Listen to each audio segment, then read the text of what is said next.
हजारौं हात्तीको बथानले खरायोहरूको बस्ती नष्ट गर्यो।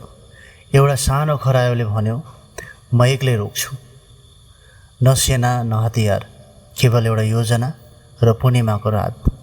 त्यो रात के भयो जसले हजारौं हात्ती फर्किए। नमस्कार, मेरो नाम रमेश राजवानी हो। आज म एउटा फेरि अर्को कथा लिएर आएको छु, चन्द्रमाको दूत। धेरै वर्ष पहिले, त्यो वर्ष वर्षा भएन। आकाश खाली थियो, बादल आउँथे, हेर्थे, जान्थे। नदीहरू पाताल भए, खोलाहरू सुके, माटो चर्कियो, जसरी बुढो मान्छेको हत्केला चर्किन्छ। जङ्गलका जनावरहरू पानी खोज्दै थिए। हात्तीहरूको बथान थियो 100। राजा थियो चतुर्दन्त, ठुलो अग्लो, दाँत 4वटा, सेतो, लामो। उसका पाइलाले भुइँ थर्किन्थ्यो एक एक गरी। एक दिन चतुर्दन्तले आफ्नो बथानलाई हिँडाउने निर्णय गर्यो। हिँडायो। उत्तरमा पानी थिएन, पूर्वमा खोला सुकेको थियो, दक्षिणमा माटो मात्र, पश्चिम टाढा थियो। तर उनीहरू पश्चिम गए। रात दिन हिँडे। 7औं दिन एउटा ताल देखियो, ठुलो, गहिरो, पानी निलो र सफा थियो। हात्ती दौडे, पानीमा छिरे, हाँफ्दै चिच्याउँदै सुँडले पानी उछालेर। तर त्यो तालको वरिपरि खरायोहरूको बस्ती थियो, पुस्तौँदेखि बसेका। जराहरू मुनि, माटो मुनि, पाताल मुनि, पातहरू मुनि। हात्तीहरूका खुट्टा पर्दा बिलहरू भत्किए, बच्चाहरू च्यापिए, बुढाहरू कराए। खरायोहरू भेला भए, तालभन्दा टाढा, माटोको ढुस्किन जस्तोमा। सबैले बोले एकैसाथ। कोहीले भन्यो भागौँ, कोहीले भन्यो लडौँ, कोहीले भन्यो के गर्नु, हामी सानो, उनीहरू ठुलो। एउटा खरायो भने चुप लागेर बसेको थियो। नाम थियो विजयदत्त। सानो, सबैभन्दा सानो, कान ठुला, आँखा चम्किला। बस्दा बस्थ्यो तर मन कहिले बस्दैनथ्यो। सबैले उसतिर हेरे र भने, विजयदत्त, तिम्रो कुरा केही छ? विजयदत्तले आकाशतिर हेऱ्यो। पूर्णिमा थियो। 3 दिनपछि मुसुक्क हाँस्यो र भन्यो, म जान्छु। उनीहरूले सोधे, कहाँ? हात्तीको महाराजकोमा। सबैजना चुप लागे अनि भने, एक्लै?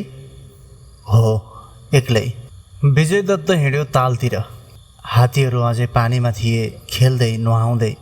विजयदत्तले चतुर्दन्तलाई खोज्यो। ठुलो थियो, सबैभन्दा ठुलो। बिचमा थियो। विजयदत्त रोकियो, हात्तीको खुट्टाको छेउमा। माथि हेऱ्यो, धेरै माथि थियो चतुर्दन्त। उसले भन्यो, महाराज। एउटा सानो आवाज। चतुर्दन्तले तल हेऱ्यो। एउटा खरायो खुट्टाको छेउमा काँपिरहेको थियो। उसले भन्यो, को हौ तिमी? विजयदत्तले छाती ठडायो र भन्यो, म चन्द्रमाको दूत हुँ। हात्तीहरू रोकिए, सुँड पनि रोकिए। पानीको आवाज मात्र थियो। चतुर्दन्तले आँखा साँगुरो पार्यो। उसले भन्यो, चन्द्रमाको दूत? हो महाराज, चन्द्रदेवले पठाएका छन् सन्देश लिएर। के सन्देश? विजयदत्तले वरिपरि हेऱ्यो र सबै हात्तीहरूले सुन्छन् भनेर, अनि बोल्यो, ठुलो र स्पष्ट। र उसले भन्यो, यो ताल चन्द्रमाको हो। युगौँदेखि यहाँ चन्द्रमाको प्रतिबिम्ब बस्छ, पवित्र। तिमीहरूले यो पानी मलिन पार्यो, खरायोहरूका बच्चा मार्यो। चन्द्रदेव रिसाएका छन्। चतुर्दन्त चुप लाग्यो र उसले भन्यो, रिसायो भने के हुन्छ? विजयदत्तले आकाशतिर हेऱ्यो, जसरी उत्तर त्यहाँबाट आउँछ। बथान सर्वनाश हुन्छ महाराज। हात्तीहरूमा काने फुसी सुरु भयो। एउटाले अर्कोतिर हेऱ्यो। चतुर्दन्तले सोध्यो, चन्द्रमा कहाँ छन् अहिले? विजयदत्तले प्रतीक्षा गरेको थियो त्यही प्रश्नको। उसले भन्यो, तालमा आउनुहोस्, आफ्नै आँखाले हेर्नुहोस्। रात परेको थियो, पूर्णिमा थियो। तालको पानी शान्त, सफा, चन्द्रमाको प्रतिबिम्ब बोकेर बसेको थियो, सेतो, गोलो र चम्किलो। विजयदत्त किनारमा आयो, चतुर्दन्त पछाडि।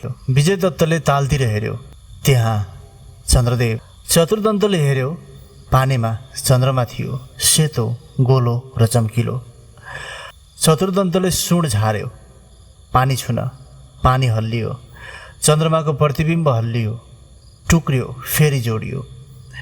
विजय दत्तले भन्यो गम्भीर भएर, हेर्नुहोस् महाराज, चन्द्रदेव रिसाए तपाईँले छुँदा उहाँ काँप्नुभयो। चतुर्दन्तले विजयतिर हेऱ्यो र लामो सास फेर्यो र भन्यो, हामीले के गर्नुपर्छ?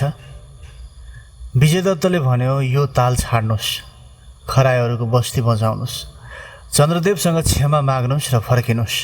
चतुर्दन्त चुप बस्यो, आकाशतिर हेऱ्यो।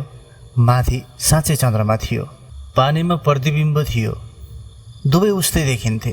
चतुर्दन्तले भन्यो, ठिकै छ। चतुर्दन्तले घुँडा टेक्यो पानीतिर फर्केर र सुँड जोड्यो, चन्द्रदेव माफ गर्नुहोस्, हामी अज्ञानी थियौँ। बथान हिँड्यो अर्को बाटो। विजय दत्त फर्कियो। खरायोहरू टिलामा फर्किएका थिए।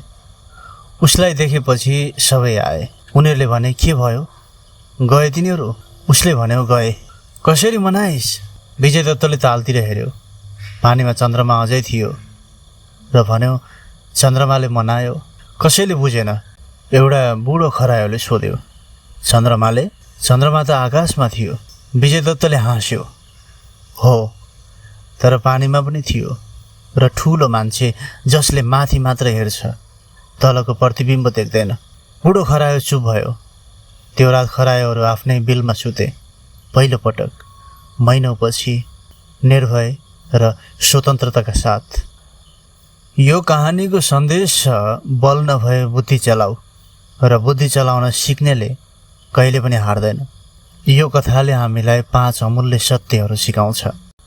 1 नम्बरमा छ, बुद्धि र दुवैको आफ्नै ठाउँ छ। चतुर्दन्त बलियो थियो तर बुद्धिमान थिएन। विजय दत्त सानो थियो तर बुद्धिमान थियो। संसारमा बलले धेरै कुरा जित्न सकिन्छ, तर जुन कुरा बुद्धिले जितिन्छ त्यो बलले जितिँदैन। र 2 नम्बरमा छ, अहङ्कारी मान्छे सजिलै ठगिन्छ। चतुर्दन्तले प्रतिबिम्बलाई साँचो ठान्यो किनभने उसले शङ्का गर्ने बानी थिएन। जो ठुलो छु भन्ने सोच्छ उसलाई सानो मान्छेले सजिलै ठग्छ। अहङ्कार नै सबैभन्दा ठुलो अन्धोपन हो।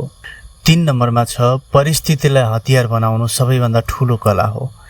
विजय दत्तले पूर्णिमाको रात रोजेको थियो, संयोगले होइन, बुद्धिले।